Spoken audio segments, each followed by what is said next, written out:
माता की 9वीं शक्ति का नाम सिद्धिदात्री है। ये सभी प्रकार की सिद्धियों को देने वाली है। नवरात्र के 9वें दिन इनकी उपासना की जाती है।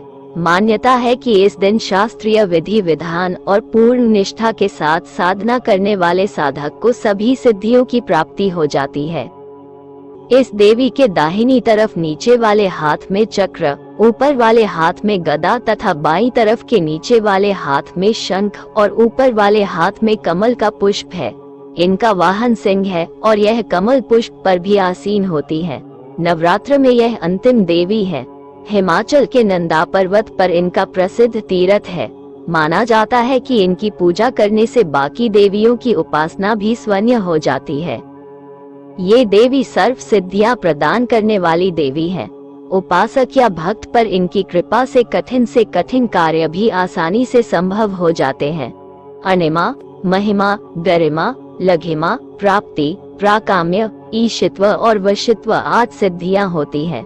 इसलिए इस देवी की सच्चे मन से विधि विधान से उपासना आराधना करने से यह सभी सिद्धियां प्राप्त की जा सकती हैं।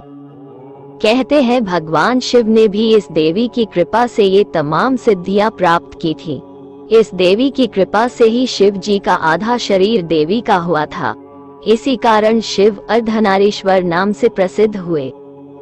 इस देवी के दाहिनी तरफ नीचे वाले हाथ में चक्र, ऊपर वाले हाथ में गदा तथा बाईं तरफ के नीचे वाले हाथ में शंख और ऊपर वाले हाथ में कमल का पुष्प है। विधि विधान से 9वें दिन इस देवी की उपासना करने से सिद्धियां प्राप्त होती हैं।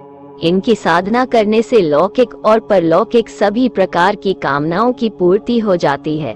माँ के चरणों में शरणागत होकर हमें निरंतर नियमनिष्ठ रहकर उपासना करनी चाहिए।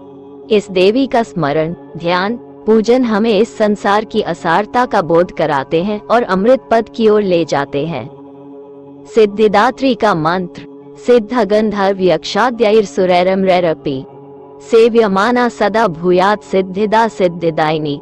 गंधर्व यक्ष आद्य का अर्थ स्वर्गलोक निवासी उपदेवता गण, जिनमें गंधर्व, यक्ष इत्यादि आद्य है, और असुर, राक्षस, अमर देवगण भी, इन सब से जिसकी सेवा होती है।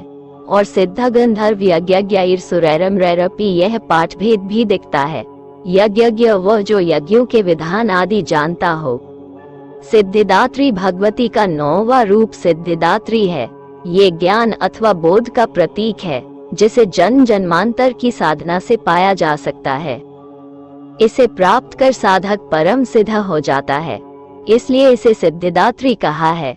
इसमें शक्ति स्वयं शिव हो जाती है, पार्वती स्वयं शंकर हो जाती है और राधा स्वयं कृष्ण हो जाती है।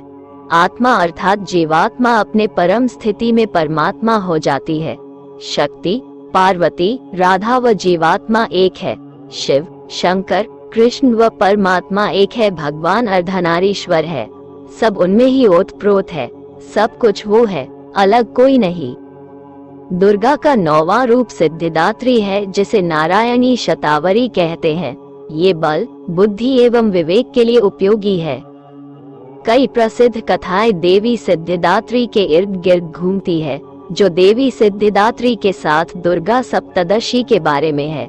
इनके माध्यम से भक्तों को सिद्धि, बुद्धि, सुख और शांति प्राप्त होती है और घर में मानसिक पीड़ा दूर हो जाती है। घर में प्यार की भावना बढ़ती है, अर्थात ये देवी सर्वव्यापी है, जिसे स्वयं देवी ने एक कथा में स्वीकार किया है।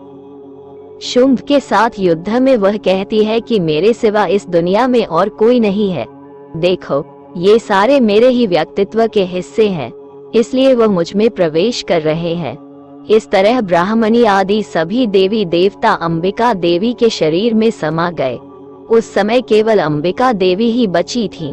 देवी ने कहा, मैं यहाँ अपने ऐश्वर्य के साथ कई रूपों में थी। मैंने उन सभी रूपों को धारण किया है। मैं अब युद्ध में अकेली हूँ। तब सभी देवताओं और राक्षसों की दृष्टि में देवी और शुंभ के बीच एक भयंकर युद्ध हुआ।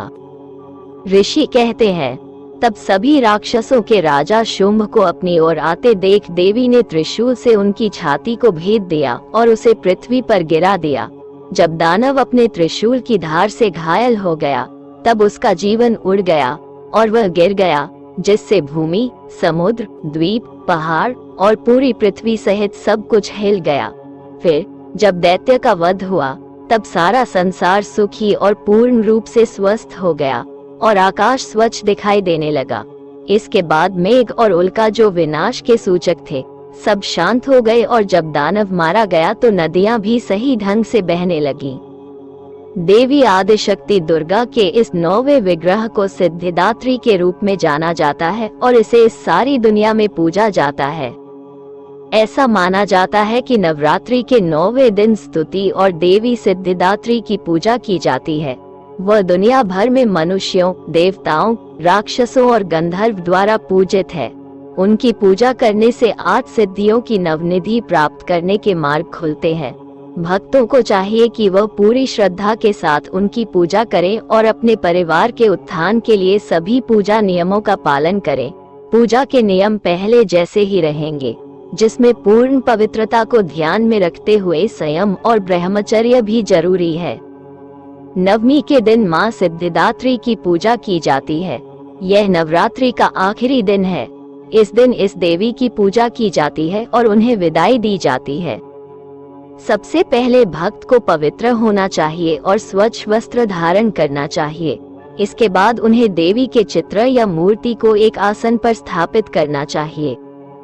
इसके बाद देवी को कुछ फल, फूल, माला, नैवेद्य आदि चढ़ाएं और नियमानुसार उनकी पूजा करें। अंत में देवी की आरती करें। इस दिन कन्या पूजन को विशेष महत्व दिया जाता है।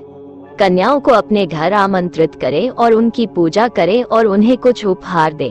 अंत में उनके चरण स्पर्श कर आशीर्वाद लें। साथ ही ब्राह्मण और गाय को भोजन कराएं। इन अनुष्ठानों को करें और इस पूजा प्रक्रिया को पूरा करें, जिससे आपको मनचाहा फल प्राप्त होगा। देवी की कृपा से दुनिया भर के भक्त अपने जीवन में सुख और शांति प्राप्त कर सकते हैं।